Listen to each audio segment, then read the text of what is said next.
வணக்கம் மக்களே, வணக்கம். இந்த காணொளி ஹெல்த் இன்சூரன்ஸ் பார்ட் 2. இந்த காணொளியில் ஹெல்த் இன்சூரன்ஸ் எங்கே வாங்கணும், எப்படி வாங்கணும், நான் எந்த ஹெல்த் இன்சூரன்ஸு வச்சுருக்கேன், இதை பற்றி தான் பார்க்க போகிறோம். வீடியோ நான் போட்டதுமே எக்கச்சக்க கால், சார் இதெல்லாம் நீங்கள் ஏன் சார் பேசுகிறீங்க, இவ்வளோ டீட்டெயில்டாக ஏன் சார் பேசுகிறீங்க, சார் இங்கிலீஷில் பேசியிருக்க வேண்டியதானே சார், ஏன் சார் கொஞ்சம் கம்மியாக பேசியிருக்க வேண்டியது சார், அவ்வளோ கால். அதனால் தயவு செஞ்சு அந்த பார்ட் 1 பார்க்காதவங்க தயவு செஞ்சு பார்த்துருங்க. ஏன்னா அதில் தான் முக்கியமான அவேர்னஸே க்ரியேட் பண்ணதே. இந்த பார்ட் 2 எப்படி வாங்க போகிறோம் அதை பற்றி தான் இங்கே பேச போகிறோம். ரைட்டு. ஒரு மருத்துவ காப்பீடு விழிப்புணர்வு நம்ம மக்கள்கிட்ட இருக்கான்னு கேட்டிங்கன்னா சத்தியமாக இல்லை. ரைட்டா?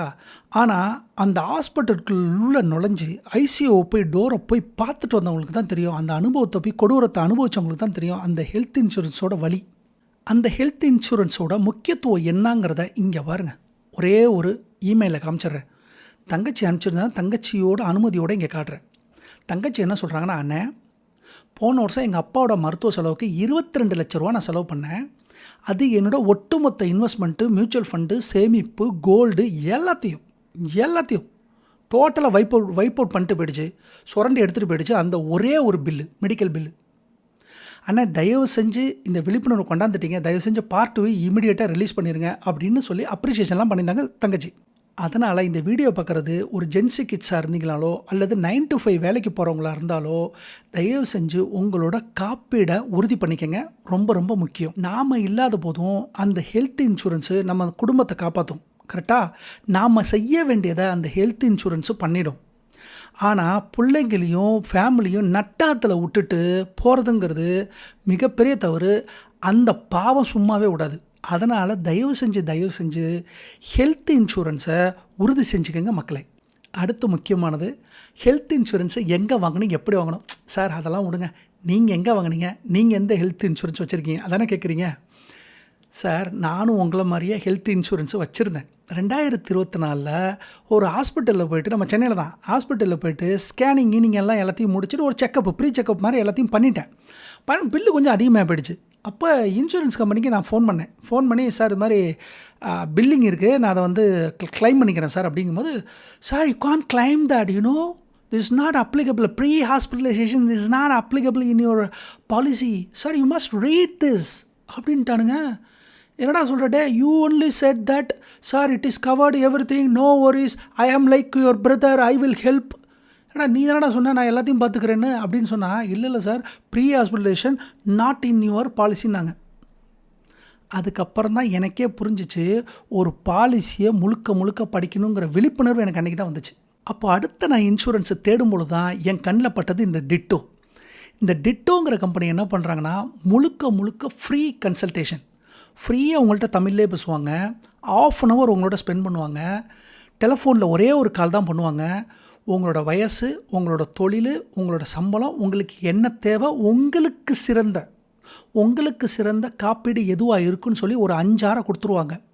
நீங்கள் கேட்குறது எல்லாத்தையும் இதெல்லாம் பொருத்தமானது எதுன்னு பார்த்து அவங்களே சொல்லிடுவாங்க, பெஸ்ட்டு எதுங்கிற சொல்லுவாங்க. ஏன்னா இதை அட்வைஸ் பண்ணுறதுக்கு IRDA சர்டிஃபிகேஷன் ரொம்ப முக்கியம். சும்மா போகிற போக்கில் யார் வேணால் சொல்லிட முடியாது. இங்கே பாருங்கள், 2024 ஃபஸ்ட்டு நான் உங்களுக்கு ஒரு கன்சல்டேஷன் கேட்டேன். அவங்க வெப்சைட்டு போனேன், புக் பண்ணேன், வந்தாங்க, 1/2 hour என்கிட்ட பேசினாங்க. இங்கே பாருங்கள், காட்டுறேன் பாருங்கள். 2024 எனக்கு அட்வைஸ் பண்ணிவிட்டு ரெக்கமெண்டேஷன் கொடுத்துட்டு இன்னைய வரை ஒரு கால் பண்ணல. Spam free. அதாவது சில இடத்துல உள்ளே போய் நம்பரை போட்டால் தான் முதல்ல அந்த வெப்சைட்டுக்குள்ளே போகும். கரெக்டாக? இவங்கள்ட்ட அந்த காலே உங்கள்கிட்ட வராது. இந்த கம்பெனி IRDA அப்ரூவ் ஆனது. உங்கள்கிட்டருந்து ஒரு பைசா அவங்க வாங்க மாட்டாங்க. அவங்க பண்ணுறாங்க என்ன, ஹெல்த் இன்சூரன்ஸ் அட்வைஸ் பண்ணுறாங்க. இன்னொன்று கிளைமு, நீங்கள் வேறு இன்சூரன்ஸில் பண்ணியிருக்கீங்க, உங்களுக்கு எதாவது கிளைமில் ஏதாவது ப்ராப்ளம் இருக்குன்னாலும் அதையும் அவங்க ஃப்ரீயாகவே கன்சல்டேஷன் பண்ணுறாங்க. இதோட என்ன வேணும்? இதை நான் ஏன் எடுத்துகிட்டு வந்தேன்னா, முதல்ல பேசுகிறேன்னா முதல்ல நான் யூஸ் பண்ணியிருக்கணும். இவங்க சொன்ன ரெக்கமெண்டேஷனில் தான் நான் தேர்வு செஞ்சேன். அதனால் தயவு செஞ்சு மக்களே, ஜென்சி பசங்க எல்லாத்துக்கும் கீழே லிங்க் கொடுத்துருக்கேன், தயவு செஞ்சு கிளிக் பண்ணுங்கள். ஃப்ரீயாக அட்லீஸ்ட்டு ஃபோன் பண்ணி உங்களுக்கு எது சிறந்ததுங்கிறத அட்லீஸ்ட்டு தெரிஞ்சுக்கங்க, புக் பண்ணுங்கள், பேசிடுங்க. அதை எப்படி புக் பண்ணுறது நீங்கள் காமிச்சிடுறேன். இந்த பாருங்கள் மக்களே, இப்போ நான் டிட்டோவோட வெப்சைட்டில் இருக்கிறேன். இந்த வெப்சைட் மூலிமா எனக்கு ஏற்ற மருத்துவ காப்பீடு எதுங்கிறத இலவச ஆலோசனை எப்படி பெறுறது, எப்படி நான் ஃப்ரீ கன்சல்டேஷனை எப்படி நான் புக் பண்ணுறதுங்கிறத இப்போ நம்ம பார்க்க போகிறோம். இந்த பாருங்கள், புக் அ ஃப்ரீ கால் நவ் அப்படிங்கிறத நான் ப்ரெஸ் பண்ணுறேன். ப்ரெஸ் பண்ணோன்னா ஹெல்த் இன்சூரன்ஸான்னு கேட்குது. ஆமாம், ஹெல்த் இன்சூரன்ஸுக்கு டேட்டு டைம் கேட்குது. 7ஆம் தேதி என்ன வேணும்? ஈவினிங் நான் டியூட்டியெல்லாம் முடிச்சுட்டு வந்து 6:30க்கு நான் கொடுக்குறேன் அப்படின்னா, கன்ஃபர்மேஷன் கொடுக்குது அப்படின்னா, இதில் நேம் கொடுத்துருங்க, ஃபோன் நம்பர் கொடுத்துருங்க. அதுக்கப்புறம் கீழே பாருங்கள், இந்த ப்ரீஃபுங்கிறது இடத்துல இருக்கு இல்லையா, இந்த இடத்துல ஒரு கமெண்ட் கொடுங்க. என்னென்னா, I want to take advice from Tamil speaking adviser அப்படின்னு சொல்லி கன்ஃபர்மேஷன் கொடுத்துட்டிங்கன்னா உங்கள் கால் புக் ஆகிடும். உங்கள் கால் புக் ஆனதுக்கப்புறம் 1/2 hour உங்களோட வாட்ஸ்அப்பில் பேசுவாங்க. நீங்கள் சொன்ன டயத்துக்கு வருவாங்க. உங்களோட வயது, உங்களுடைய வருமானம், உங்களுக்கு என்ன சிறந்ததாக இருக்குங்கிறத அவங்களே சொல்லுவாங்க. ஏன்னா அவங்க தான் IRDA அப்ரூவல் பெற்றவங்க. உங்களோட ப்ரொஃபைலுக்கு ஏற்ற மாதிரி 4 அல்லது 5 மருத்துவ காப்பீடை உங்களுக்கு கொடுப்பாங்க. இதெல்லாம் சிறந்ததாக இருக்கும்னு சொல்லுவாங்க. அதோடு அவங்க வேலை முடிஞ்சிச்சு. அந்த கன்சல்டேஷனோடு முடிஞ்சிச்சு. இது முழுக்க முழுக்க இலவச கன்சல்டேஷன். இதை மக்கள் தயவு செஞ்சு இதை பயன்படுத்திக்கிங்க. தயவு செஞ்சு கீழே இருக்க லிங்க் கொடுத்துருக்கேன். தயவு செஞ்சு உங்கள் காலை புக் பண்ணுங்கள். உடனே நீங்கள் பேசி உங்களுக்கு எது சிறந்த காப்பீடுன்னு அட்லீஸ்ட் நீங்கள் தெரிஞ்சுக்கங்க. போன காணொலியில் நம்ம என்னென்னலாம் பேசணும் அது ஒரு சின்ன ரீகேப் மட்டும் கொடுத்துட்றேன். சம் அஷ்யூர்டு அமௌண்ட்டு 10 to 15 லட்சத்துக்குள்ளே இருக்கிற மாதிரி பாருங்கள். ஏன்னா உங்கள் பில்லு 5 லட்சம் ஆகி உங்கள் சம் அஷ்யூர்டு வெறும் 3 லட்சமாக இருந்துச்சுன்னா மீதி இருக்கிற 2 லட்சத்தை நீங்கள் தான் கட்டணும். உங்கள் சேவிங்ஸு கோல்டெல்லாம் காலி ஆகிடும். கவனம். அடுத்து life time renewal. Life time ரெனியூவல்னால் நீங்கள் பாட்டுக்கு இன்சூரன்ஸ் போட்டிங்க. 40 வயசுக்கு மேலே சார் இன்சூரன்ஸ் அவ்வளோதான் சார், எங்கள் கம்பெனியில் 40 வயசுக்கு மேலே கிடையாது சார் இன்சூரன்ஸுனாங்கன்னா ரொம்ப கஷ்டம். ஏன்னா 40 வயசுக்கு மேலே தான் நமக்கு இன்சூரன்ஸே அவசியம். அதனால் லைஃப் ரெனியூவல் வந்து நோ ஏஜ் லிமிட் இருக்கிறதையும் பார்த்துக்கங்க. அடுத்து initial waiting period. Initial waiting பீரியட்னா சில நோய்களுக்கு இனிஷியல் வெயிட்டிங் பீரியட் கொடுத்துருப்பாங்க. அதில் சில சமயம் 6 வருஷம், 7 வருஷம், 8 வருஷம்லாம் இருக்கும். ஆனால் நம்ம யாருக்கு எடுப்போம்? எங்கள் அம்மாவுக்கு எடுப்போம், அப்பாவுக்கு எடுப்போம். அவங்க நமக்கு தெரியும் இந்த 4 வருஷத்துக்குள்ள அவங்களுக்கு இதெல்லாம் வரப்போகுதுன்னு. அப்போது இந்த ப்ரீ டிஸ்க்ளோஷரையும் சொல்லிடணும். இன்னொன்று, இனிஷியல் வெயிட்டிங் பீரியட் கம்மியாக இருக்கிறதையும் பார்த்துக்கணும். அடுத்து pre existing disease. Sir, pre existing டிசீஸ்னால் ஏற்கனவே உடலில் உள்ள நோயை தயவு செஞ்சு தெரிவிச்சிருங்க. தெரிவிக்காமல் போயிட்டிங்கன்னா இன்வெஸ்டிகேஷனில் தெரிஞ்சிச்சுன்னா உங்கள் கிளைமு ரிஜெக்ட் ஆகும். இது எப்படி பண்ணுவாங்கன்னா, அந்த டாக்டர் ஒருத்தர் சொன்னார் இங்கே சென்னையில். அவர் என்ன சொல்கிறாருன்னா, தம்பி இன்சூரன்ஸ் கம்பெனி வந்து இன்வெஸ்டிகேஷன் வருவாங்க. அப்போ அந்த இன்சூரரை விட்டுட்டு தனியாக கொஞ்சம் நேரம் அவங்க ஒய்ஃபுக்கிட்ட பேசுவாங்க. எப்படிமா இருந்தது அப்படின்னு சும்மா அப்படி டீயை குடிச்சிட்டு கேட்பாங்க.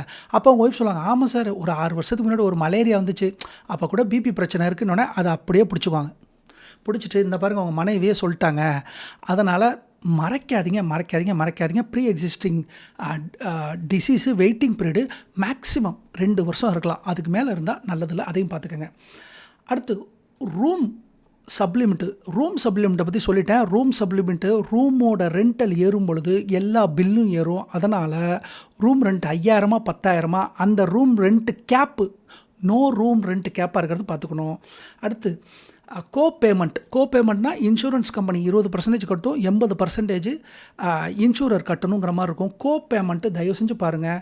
கோபேமெண்ட்டு இருக்கவே கூடாது. தயவு செஞ்சு அதையும் பார்த்துக்கோங்க. ஓகேவா? அடுத்து டிடக்டபிள் கிளாஸு. அடுத்து கன்சியூமபிள் ப்ரொசீஜர். கன்சியூமபிள்னால் சிரஞ்சு, ஊசி, க்ளவுஸு, மாஸ்க்கு, சரியா?